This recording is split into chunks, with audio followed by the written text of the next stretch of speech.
so pleased to be back in Anderson. I say back in Anderson because this is your third marker for Irma. We have one for national champ Bob Carey. Thank you. I knew it was Carey. I was trying to think of the first name. Bob Carey, which is north of Anderson University campus, and one for Ray Haroon, the first winner of the Indianapolis 500 in the cemetery. What is that? Memorial? Anderson Memorial Park. Yeah, Memorial Parkway. Anderson Memorial Park, yeah. Carey's of East Maplewood. And Carey is in East Maplewood, and now we have one here at Purdue University, Anderson campus. So we are just delighted. Thanks for inviting us. Thank you to Purdue for hosting us today and having a place for this marker to stand for years to come to celebrate Indiana's racing heritage and Anderson's tremendous part in that. We really appreciate it. I am, as I said, Mark Utzler. Howdy Bell was going to be here, but I think he got delayed in Durban or somewhere on the way here. Not really, but traffic jam in Durban. Yeah, okay. We need to annex Durban, Mayor. Okay, there we go. All right, so that's why I am your MC. I'm not as good as Howdy, but I am here. So please welcome Media Affairs Director from the Anderson Mayor's Office, Samantha Pancol, who will be singing our national anthem. And if you need to step out, the flag is, you can't miss it once you step out of the tent.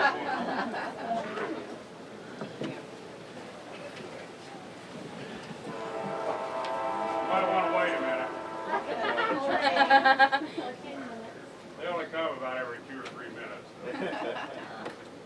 Oh, say, can you see by the dawn's early light what so proudly we hailed at the twilight's last gleaming, whose broad stripes and bright stars through the perilous fight o'er the ramparts we watched were so gallantly streaming, and the rockets' red glare, balls bursting in air, gave proof through the night that our flag was still there. Oh, say, does that star-spangled banner yet wave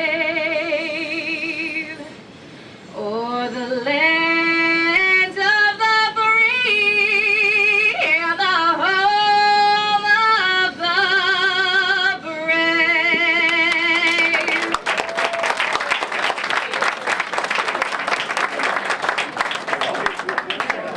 Thank you, Samantha. That train was in place of the flyover. Yes, instead of a flyover, we have the train over. That's good. I like that. Well planned and executed, Mr. Mayor, to have that train at that time. I tell you, what great leadership. Now I'd like to introduce someone who I've known for 40 years. He says sometimes it's like forever. And that's my fellow co-founder of the Indiana Racing Memorial Association and my friend and colleague. Please welcome Brian Hassler.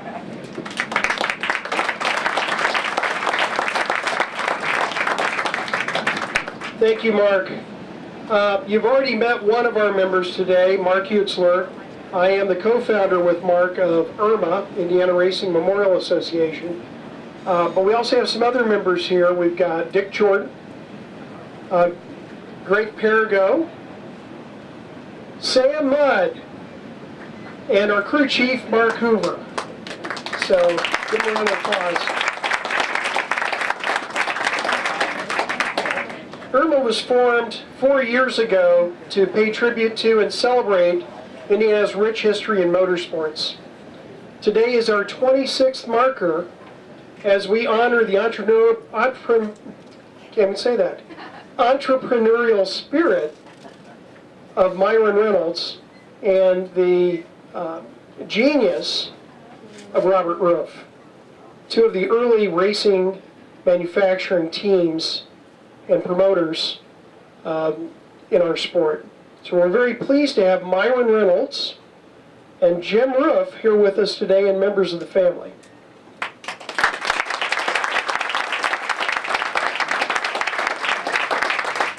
We're also very pleased to have with us Judy Arnold, who is the step-granddaughter of Ray Haroon.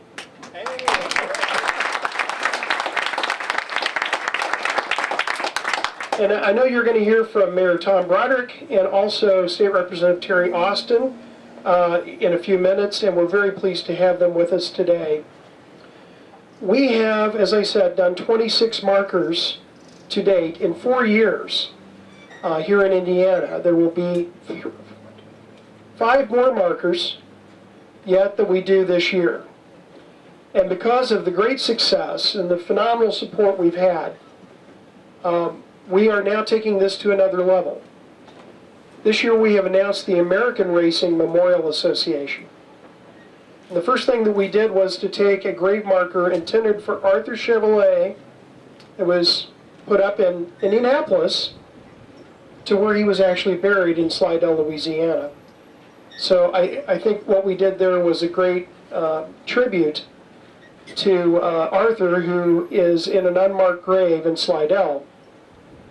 But later this year we're going to have our first national marker unveiling, historic marker, for the Vukovich family in Fresno, California. They are the first 3-generation family members to compete at the Indianapolis 500. So I think that's a great way to start our national effort. And I also want to let you know that next year there will be a marker for the Bettenhausen family in Tinley Park in Illinois. So I would invite you to continue to come to our events and be part of this effort. Specifically coming up, we have a double unveiling at the Auburn Cord Duesenberg Festival on September 2nd at 4 o'clock. We have a marker unveiling for USAC's first sanctioned race in Indiana, which happened in Fort Wayne. And we have a double unveiling for Paul Goldsmith and Ray Nichols in Lake County. Ray was an amazing mechanic. Paul was the last person to win the Daytona 500 on the beach. He's 92 and he will be there. So it's a great experience for us to join with you in celebrating our racing history. With that, I'll turn it back to Mark. Great, thank you. Thanks very much, Brian. You can keep up with us at indianaracing.org and also our Facebook page, just Facebook and Indiana Racing Memorial Association.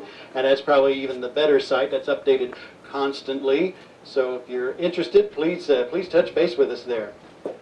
And now, please welcome the Honorable Thomas Broderick, Mayor of the City of Anderson. Mr. Mayor. Thank you very much. Welcome and thank you everyone for being here tonight, or today I guess, this afternoon. I'd like to welcome the families here that are here to celebrate this great event. As they said earlier, out of all the markers that they've been putting up lately, this will be the 3rd marker that we placed here in Anderson with Bob Carey's and then Ray Haroon's last year, and then of course this memorial marker that will be placed here in a little bit for R&R Manufacturing and for Robert Roof and Myron Reynolds. And again, we want to welcome the families of Mr. Roof and Mr. Reynolds for being here. You know, racing, as you know, has been historically a sport that has helped pave the way, if you will, for the rest of the automobile industry. A lot of the inventions and the innovations that come from folks who work in the area of racing find their way eventually to be in motor vehicles that we all drive. And it's because of their efforts that we have better and safer vehicles that we all use today. It's very appropriate, I think, that we be doing this at this particular location, particularly in light of the event that we had earlier today with Purdue Polytechnic behind us and the flagship center that's behind us here, which really is, as I said earlier in some remarks today, that this is the beginning of the continuation of our future. But what we're going to talk about here today and celebrate here today is our past and some of the great things in our past that brought some exceptional innovations that have made, again, not only the sport of racing exciting to watch, but also that it has, again, helped make quality cars for all of us.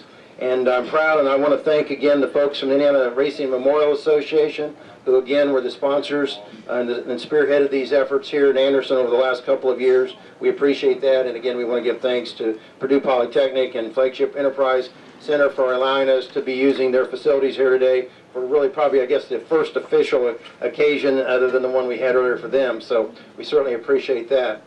It is my pleasure as the mayor of the city to make a proclamation now prior to the unveiling of this marker, and so I would read it at this time.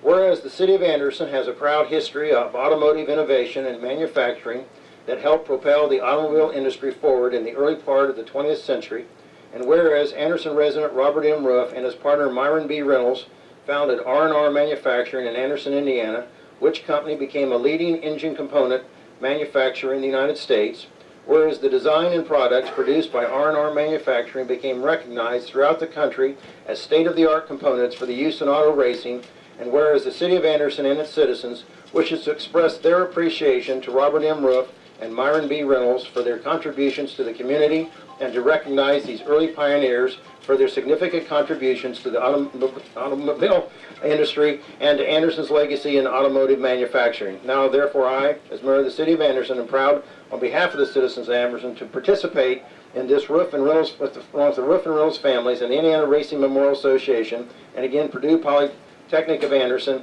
in the dedication of a memorial marker in honor of Anderson's own R&R Manufacturing for their exceptional success. Thank you again for being here.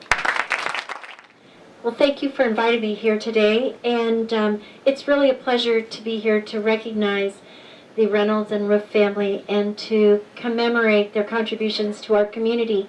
Many of you know that racing has a rich heritage in the state of Indiana, but what you may not know is that actually Indiana is one of 3 worldwide center of excellence and activity for racing, the other 2 being North Carolina and England.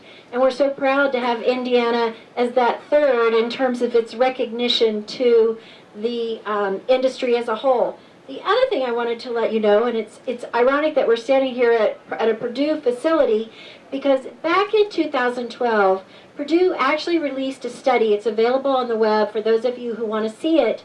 But they actually measured the economic impact that racing has on the Indiana economy. And let me just share a couple of statistics with you. And remember, this is 5 years ago, so we know those numbers have grown. But believe it or not, the Indiana motorsports industry contributes more than directly contributes more than 23,000 jobs for the state, paying an average wage of over $63,000, which is at least $20,000 over our statewide average of other jobs.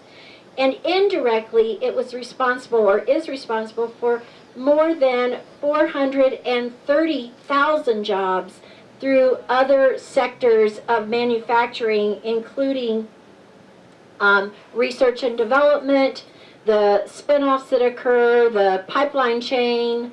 And so we're really fortunate to have something like that here, not only here in Indiana, but also to take the time to recognize that here in our community. I want to just tell you that you probably wouldn't believe this, but I actually grew up around racetracks. My dad was a barber. My mother threw a fit. He was actually a race car driver when they met. And I'm going to show this to you just to prove it. I spent many a weekend of my childhood at the Arms Camp and at the Sun Valley Speedway. And in fact, my mother's favorite story was how that was the first date she had with my father. He picked her up in his race car, which had no headlights. And I said, and you went out with him again because why? But I will tell you, I mean, and what I won't tell you, well, I'll just go ahead and tell you, my brother spent many a year in the racing industry, but when he was young, my dad was grooming him, and he did competitive go-kart racing until my sister and I decided to paint his go-kart and the engine Barbie doll pink.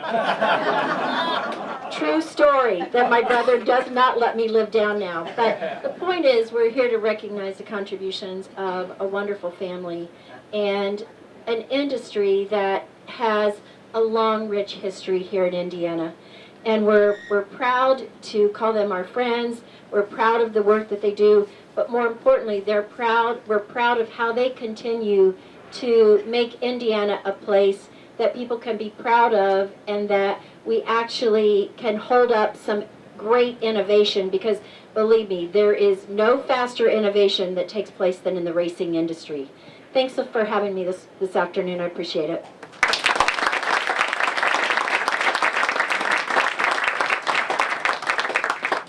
Thank you, Representative Austin. Appreciate it. Now, let's hear from our host, Peter Bitar from Purdue Polytechnic.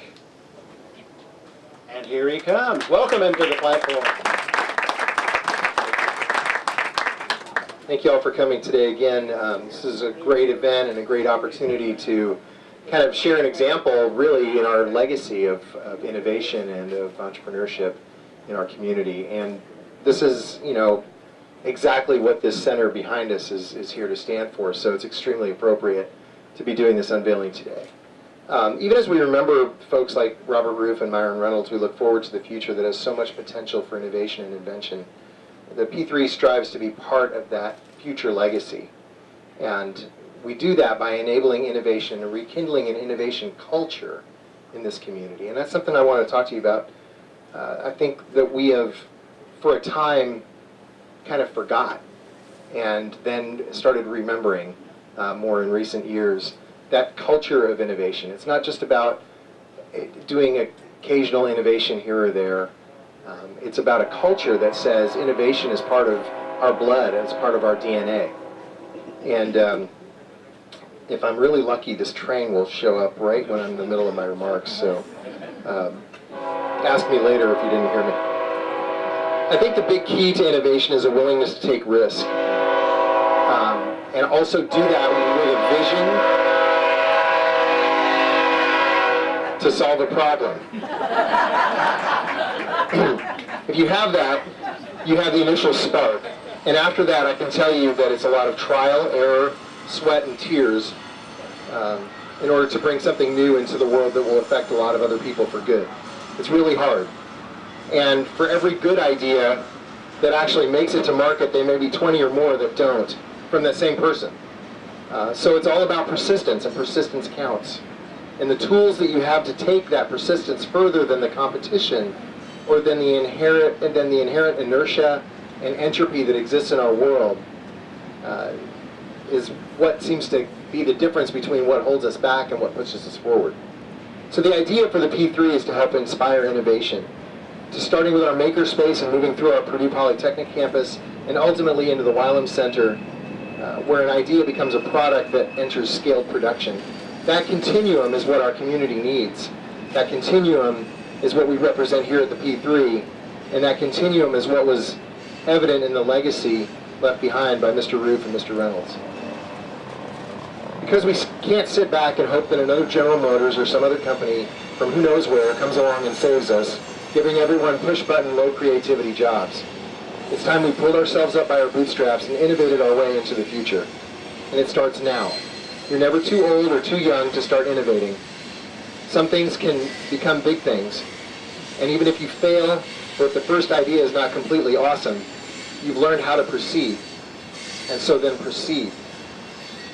We need to teach math and science, but we also need to teach art and music, because creativity will be the path of the future. My guess is that in 20 years, computers and artificial intelligence will do most of the tasks of manufacturing and, frankly, even engineering. Engineering is going to look a lot different 20 years from now than it does today. The tools of creativity are going to be what we have to teach engineers of the future, because the machines are going to do the math going forward, and that's just inevitable.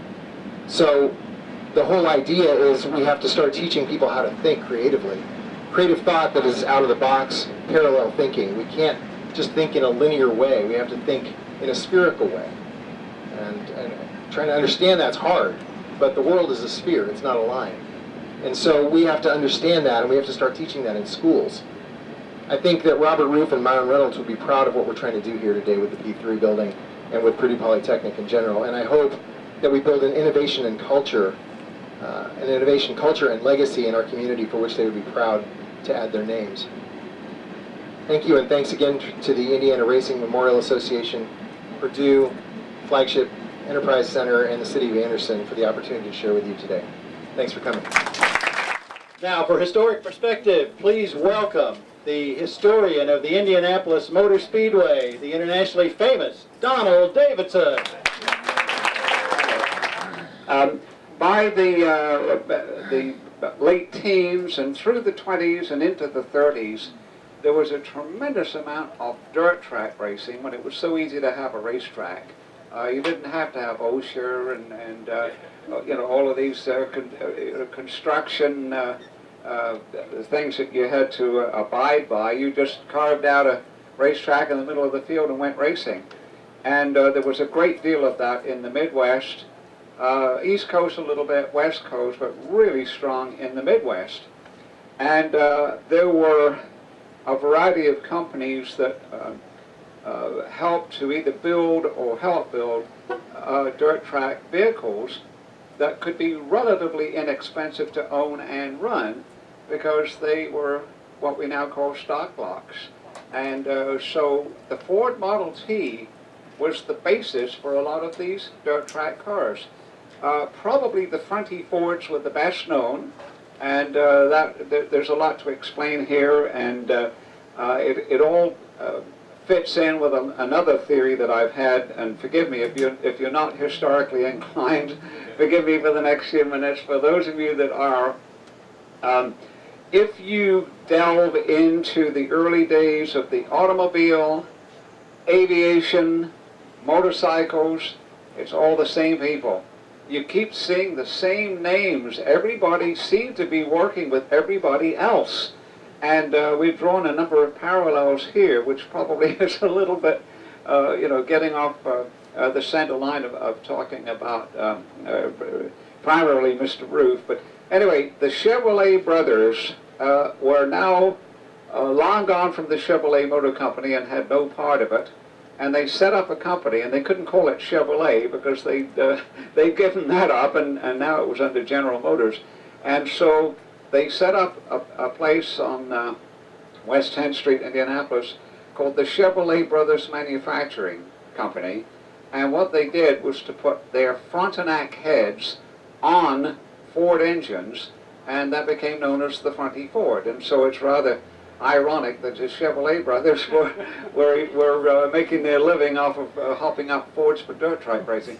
Anyway, that Fronty Fords was probably the best known, and then there was Craig Hunt Corporation built some cars. There was Green Engineering, which was from over in Dayton, Ohio, and let's see, there was George Riley and Joe Jagersberger. All were involved in hopping up, if you like, because basically the Chevrolet Brothers Manufacturing Company was basically, it was a hot rod shop, but they didn't call it that then. And, but preceding all of them, apparently, is Robert Roof, who by about 1917 was already putting trick heads on top of Ford engines, and then later on, I think he also dabbled with Dodge and Chevrolet as well, to go out and, you know, hop them up to go dirt track racing. And so, anyway, we have, he was born in Newcastle in 1882, September 13th, and then moved over here when he was quite young. And then, while he was in his mid-teens, I think when he was like 14 or 15, he already showed an engineering aptitude, if you like. And he built an automobile in 1898, and he was 16. These kids today, he built a car. He didn't fix one up, he built one when he was 16. He formed his own company, Robert Roof Machine Company, in 1903, and he was 21. In 1908, he built a pure race car, which, and I don't know the mechanics of it, and Cam Robertson would, but we'll move along here. Apparently was capable of 60 miles an hour, and he built this thing himself. And there's photographs to, authenticate the fact that this thing did exist. And then in 1909, he developed an air-cooled aircraft engine, which they called the Great Eagle, and it flew, and I didn't know this until just in the last few days, it actually was tested at the Indianapolis Motor Speedway in 1909. Now, we do know that the Speedway, when it was built, was with a view to it being a testing facility for automobiles, but also for the aviation industry, which at that time was basically the same thing. And again, I've expressed this in other events, but the power plants were virtually the same thing, and everybody was working on them, and it was just one group was trying to take off, and the other group was trying to stay on the ground and just go as fast as they could. But the basic concept of the power plants was the same, and that's where we come into everybody else is working with everybody else. So anyway, apparently they put it in a Curtiss biplane, and Earl Slack was the pilot, and I'm not clear as to whether Mr. Roof actually flew the plane or was in it when it took off. I mean, I guess they had writing mechanics in aircraft in 1909, but before anybody had even dreamed of there being an Indianapolis 500, he was at the track testing a plane. And then also, I just thought about this as I'm going along here. Ray Haroon actually built 2 biplanes himself in a little shop on West 10th Street, not very far from where the Chevrolet Brothers Manufacturing Company would be several years later, in 1910. And he actually flew that plane, built it himself, and then flew it in and out of the Indianapolis Motor Speedway, the first 500-mile race winner, a year before anybody knew there was going to be a 500. All right, so back to Mr. Roof. In 1915, he developed an overhead valve cylinder head for a Ford Model T, I guess, and then later there was a 16-valve overhead camshaft unit described as a Peugeot type. I don't understand what this is about either, but then he formed the Roof Auto Specialty Company, and then it appears that in 1917 that he merged that company with Laurel Motors Corp., which I think was building passenger cars, and it was an Indianapolis concern. So if I'm getting some of this wrong, forgive me. In 1921, after several Roof-produced cars already being running very successfully in dirt tracks, which I think he was actually, would build a complete car. I mean, because we've seen pictures from like 17 and 18 before any of the other companies that I mentioned were in racing. And so I think they were building bodies, which, I'm just presuming you could buy the body, or you could just buy the basic equipment and put your own body on, or maybe not even have a body, or you could buy a complete thing through Laurel Motors Corp. I believe this is right. So anyway, the Chevrolet brothers started up the Fronty Ford business, and one of them, or actually 2 of them, ran in the 1922 500. Now this is at a time where we're not quite, supercharging hasn't come in yet, but it's about to, and racing has become very, very sophisticated. The automobile companies are pretty much out of it now. It's competition-built cars. Now Duesenberg's in it and doing very well, and they sell cars to the public, but what they're selling to the public ain't exactly what they're running at the racetrack. And the emergence of Harry Miller building 100% racing cars, and he has nothing to do with automobile companies. His reward for success on the racetrack is not to sell passenger cars, because there isn't such a thing. His reward is to sell more racing cars. So the Chevrolet brothers entered 2 Fronty Fords in 1922, and this was just basically stock blocks running against the thoroughbreds.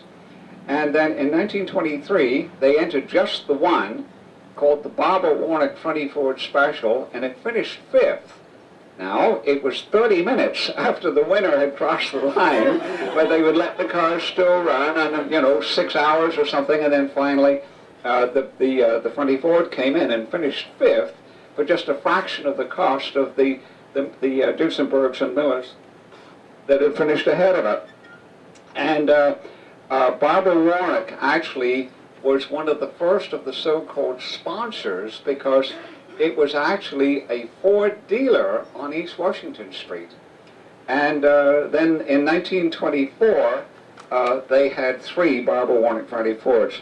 Well, based on the success of the LL Corn finishing 5th in 1923, Robert Roof decided that he would do an Indianapolis 500 entry himself.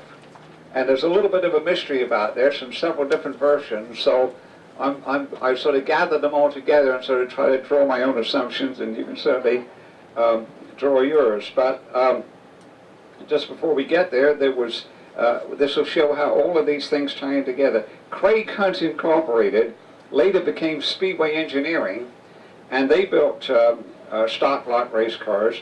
And one of the partners, well, the Hunt of Craig Hunt, was Bill Hunt, who you may know or read about in Gentlemen Start Your Engines, because he was the mentor, an early mentor of Wilbur Shaw. And in 1924, drove one of the Barbara Warnock Friday Ford Specials in the Indianapolis 500. In 1922, Laurel Motors produced a thing called the Laurel Speedford Body for dirt track racing, which is probably what I was referring to earlier. They may have been Morton and Brett. If this is too much for you, I'll hurry it on here. But a lot of these names all sort of tie in here. And then in 1924, R&R Manufacturing was formed with Robert Roof and Myron Reynolds. The address was 1112 Madison Avenue, and I'm embarrassed to say, because there's Mr. Reynolds had a relative here, I really know almost nothing about him. I know a little bit about Mr. Roof, but I'm afraid not very much about Mr. Reynolds, so you can fill me in when we're done here. But anyway, between 1925 and 27, they had a Chevrolet-powered dirt car with a special body that was fabricated by Pop Dreyer, who was just Floyd Dreyer in those days. He hadn't become Pop yet. And that car, the R&R Special, won a lot of races with a driver named Bob Carey. All right, so anyway, prompted, as I mentioned a few minutes ago, prompted by the success of the Friday Ford Specials, Robert Roof did one for 1924. A suggestion that it was Friday Ford powered. Cam Robertson thinks not. What the power plant was it a Laurel Motors Liberty? Is that what you think maybe? It was a supercharged single cam roof engine. It was supercharged in 24. Right, Jim? Well, okay, that's the first. That's interesting to me, and forgive me if I have a private conversation with Mr. Frosman, but the first superchargers at the Speedway, period, were in 1923, when Mercedes bought 3 cars, but they were gear-driven. And the first centrifugal, or centrifugal if you're British, was on 3 of the 4 Duesenbergs in 1924. And if Roof had a supercharger, I've never seen that recorded anywhere. But anyway, the entered driver was Jimmy Rossi, who was from Chicago, and I actually met Jimmy Rossi, so that dates me a little bit. And there's a driver named Wally Butler, who in some publications is listed as qualifying late. There's something wrong there, and I think a line or two was misread or misinterpreted. The driver was Harry Thixton, and he did not make a qualifying attempt, but he got awfully close. And that it was, in those days, they didn't start qualifications in the middle of the month. It was butted up a lot closer to the race. But it got to the day before the race, and they only had 22 qualifiers at 33 spots. And so, as had been done a couple of times in previous years, a special qualifying session was scheduled on race morning. And as they had in 1923, a Duesenberg qualified at 5:45 in the morning. So I'm sure the locals loved that. Jimmy Johnson would complain about the fact a bomb goes off to open the track. What about a race car going around? Anyway, so Harry Thixton, the officials were there at 4:25 in the morning and said, we'll go up until 6 o'clock and then we have to shut off because we got to open the gates and get the people in for the race. So Harry Thixton apparently came out about 5:40, ran a couple of laps, came in, and then by which time it's now like 5 to 6, and he said, well, they said, are you ready to go? We got to get going here. He said, well, I'm going to have to change the spark plugs. And they said, we don't have time, sorry, we gave you every opportunity, qualifying's over, and so that's the answer to that one. Now, in the official records it said that there was a mechanical failure, that there was a broken camshaft, apparently it suffered a broken connecting rod, but I'm not clear whether that may have happened during practice and then they fixed it, but the report is clear that he did come out on race morning in the early dawn and ran a few laps, but never actually made a qualifying attempt. So we are mercifully moving along here. There's another car that is of interest because it kind of ties in here. A car was called the Sinclair Special, and the driver was Herbert Shield of St. Louis, and the basis of this car may have been one of the Monroe Specials or Frontenac Specials the Chevrolet brothers built in 20 and 21 before the Fronting Ford was even on their radar screen. And those cars were sold, and Herbert Shield, who was from St. Louis and evidently quite wealthy but an amateur race driver, purchased 3 of those cars, and only one arrived at the track, and never made a qualifying attempt. But he was back in 24 with a Sinclair Special, and just the guess is it might have been one of those 1920-21 Frontenac Specials. We don't know. The reason I mention that is because in 1925, Robert Roof sold his interest in Laurel Motors to Arthur Sinclair of St. Louis. And I'm assuming that Sinclair and Herbert Shield were partners. I don't know if any of this makes any sense except to maybe one person out there. And but the other interesting tie-in, which makes me think that they virtually ran as team cars, is that the original driver on the Roof Special was supposed to be Jimmy Rossi, and he's listed in the official results as the potential relief driver for Herbert Shield in the Sinclair Special. Was it worth bringing all this up? It says in 1925 that there was a Roof-designed supercharger, but Ken Robertson is telling us that the car in 24 was supercharged. So I'd like to know more about that. Anyway, we are winding down to the last half a page. And the Carey family were anxious that I would mention this. On November the 1st of 1927, there was an arrangement made for the exclusive rights for the sole distribution of roof parts and accessories for the state of Michigan and the province of Ontario, Canada, and they were granted to a couple of fellows who were living in Michigan. One was from Indiana, and the other we think was from New York State. The New York State fellow's name was Floyd Smith, and we believe he may have been a powerboat racer. I couldn't find, I had that in the back of my mind, and I was digging around my stuff at home, and I couldn't find where I may have made a note to suggest that. And then his partner was 24-year-old Wilbur Shaw. And the stationery states that it's Wilbur Shaw, and underneath in small writing, Floyd Smith, manager. And some of us were, the mayor's still here. I thought he would have bailed a long time ago. Billy, oh, bless your heart. I thought you were just going to do your bit and be gone. And you're standing. We'll understand you. He's a Carey today. Okay. Another tangent off of a tangent. The state representative, she didn't say what her father's name was that ran an arms camp. Well, do we know a name? Slayton. Oh, Joe Slayton. Joe Slayton? Slayton. Okay. Related to Deke Slayton, who was the trivia question on who's the 7 astronauts? Yes? Right, related? Really? Oh, for heaven's sake. No, because I'll have a private session with this later. No, one of my favorite trivia questions is, can you name the 7 original astronauts? And the stumper is Deke Slayton. Donald Deke Slayton. And he's related to you. Wow. I'm glad I came up here today.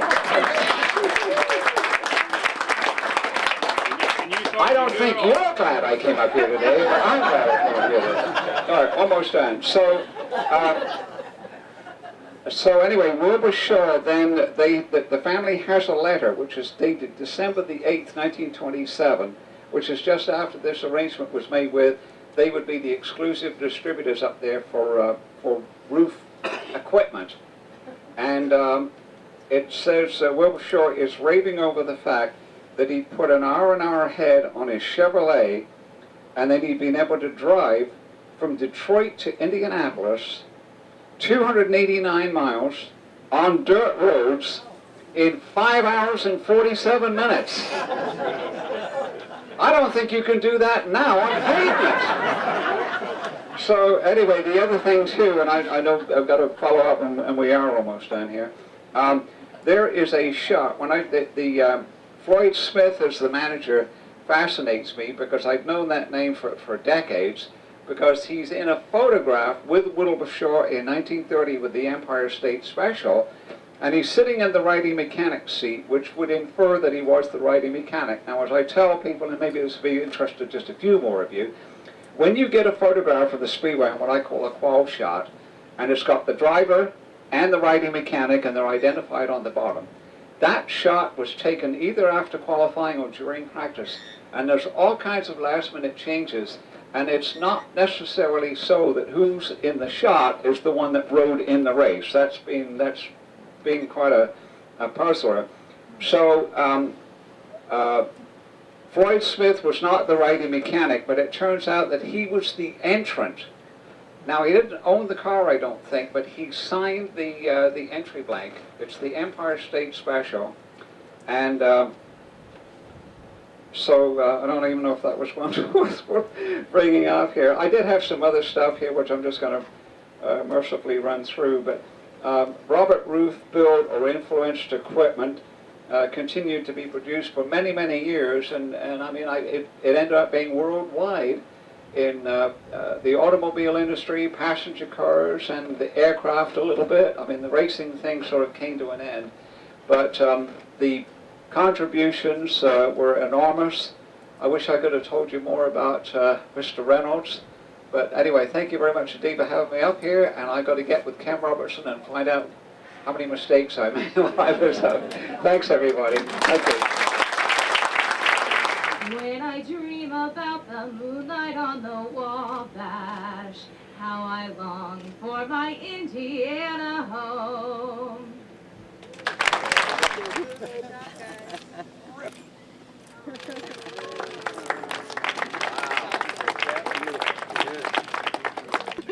Myron, what does this mean to you and your family?